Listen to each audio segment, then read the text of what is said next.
The strangest move of the NBA offseason so far is here, as the Boston Celtics have traded Jrue Holiday to the Portland Trailblazers for Anfernee Simons and 2 second-round picks. First, let's talk about this deal for the Celtics. We knew coming into the offseason that they would likely look to shed some salary this offseason. This is a team that was going to be incredibly expensive. You've got new owners coming in, and Jason Tatum just tore his Achilles, so it's pretty obvious they're not going to be able to win big in the East next year, even in a compromised Eastern Conference with so many different teams that are really not going to be involved, a very weak conference.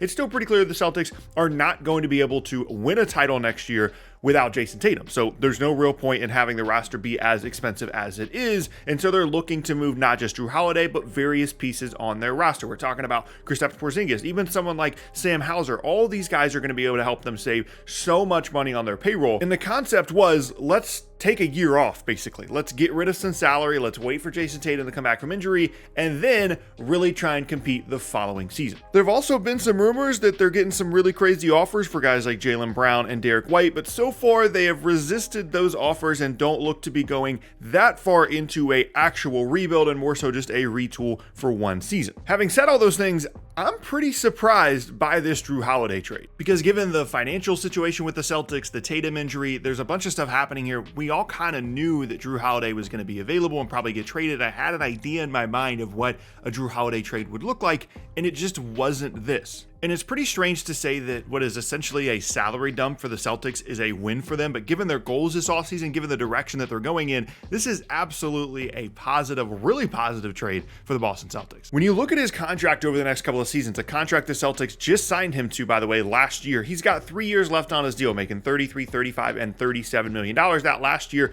being a player option. And Jrue Holiday just turned 35 years old, and he hasn't always been the most durable guy throughout his career. And frankly, I thought the Celtics were going to have to attach something to his contract to get a team to take him a deal, but they actually got good stuff in return for Jrue Holiday. If you compare the Holiday contract to someone like Kristaps Porzingis, it would presumably be much easier to move Holiday rather than Porzingis because he has an expiring contract. It doesn't have multiple years left on his deal. And although on the floor, Holiday's more helpful than Porzingis, and even though it's not a great contest, Holiday has been more consistently durable, I still thought that they would have to trade something with Holiday to get rid of him, whereas Porzingis might just be a straight up salary dump because of the expiring contract. But not only did the Celtics get rid of the Holiday contract immediately because Anfernee Simons is an expiring contract going into next year, but they also could flip Simons at the deadline if they wanted to. They get 2 second-round picks, or they could just re-sign Anfernee Simons and have gotten much younger, added some scoring, and again,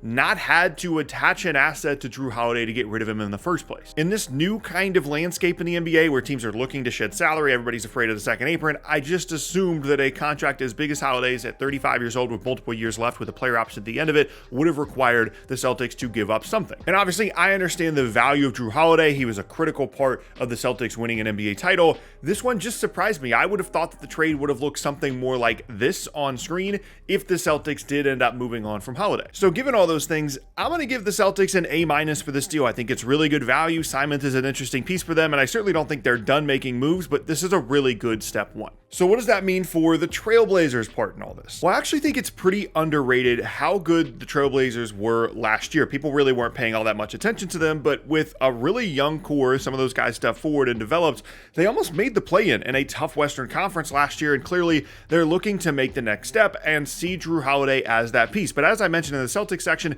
this is a pretty strange move. We know that Anfernee Simons has been on the trade block for years. It seems like every single season for the last couple of years, I've had to talk about a trade rumor involving Anfernee Simons going to the Orlando Magic. He's been pretty available for years now. And Holiday, if he plays, is a really great addition with his defense and his veteran presence for all these young guys that they have. But really, I have 2 main issues with the trade for Portland. One, this is a lot of faith and a lot of pressure on guys like Scoot Henderson on this roster. They have a bunch of really good young players. Denny had a good season. Shaedon Sharpe's really good.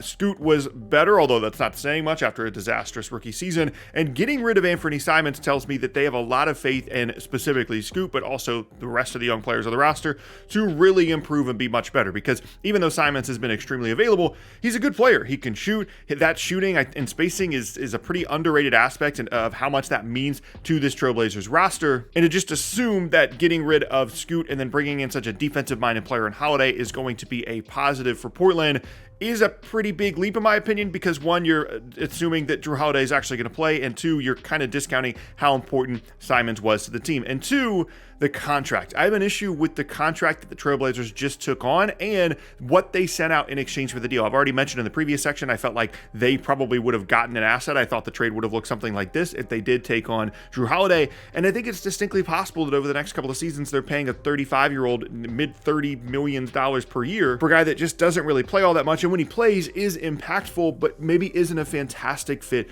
with the rest of the roster. And for a team that's clearly looking to take a step forward next season, I can understand the value of adding Jrue Holiday. It just confuses me why that move involved letting go of someone like Anfernee Simons, unless they just really don't like his fit long term, and of course the expiring contract nature of that. But you added a guy in Jrue Holiday that's got an expensive contract for the next couple of seasons, so I don't understand how it's important and helpful that you got rid of someone that was on an expiring. And it's distinctly possible that this works out really well for Portland because Jrue Holiday's good, maybe he's really healthy, but it's just a strange deal, and I would give them a B- grade. And frankly, the only reason why it's not lower is just because we've seen the impact that Jrue Holiday can have on winning at multiple different places now, and I don't want to be that kind of wrong by giving this like a C- or a D grade, because Jrue Holiday can still be really, really good and absolutely worth that contract if he's healthy and he plays. But almost more interesting than any of those things is what this trade potentially means moving forward for each of these teams, because we know that the Celtics are still looking. Like Shams said this in his article, other people have said this, the Celtics are definitely still evaluating the rest of the roster, and I would not be shocked if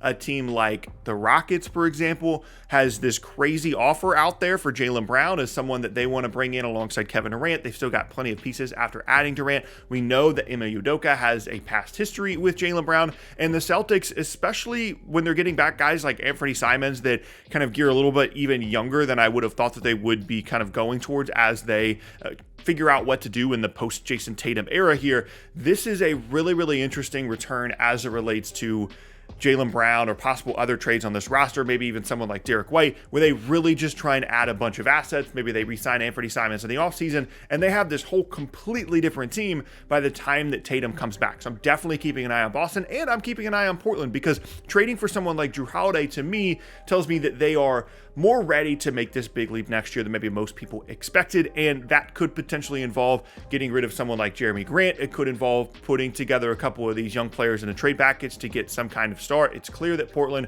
is tired of winning, 30-something games or less every single season over the last couple of years, and they really want to try and not necessarily go all in, but I wouldn't be surprised if we see that like Desmond Bane style trade like the Magic made a week or two ago.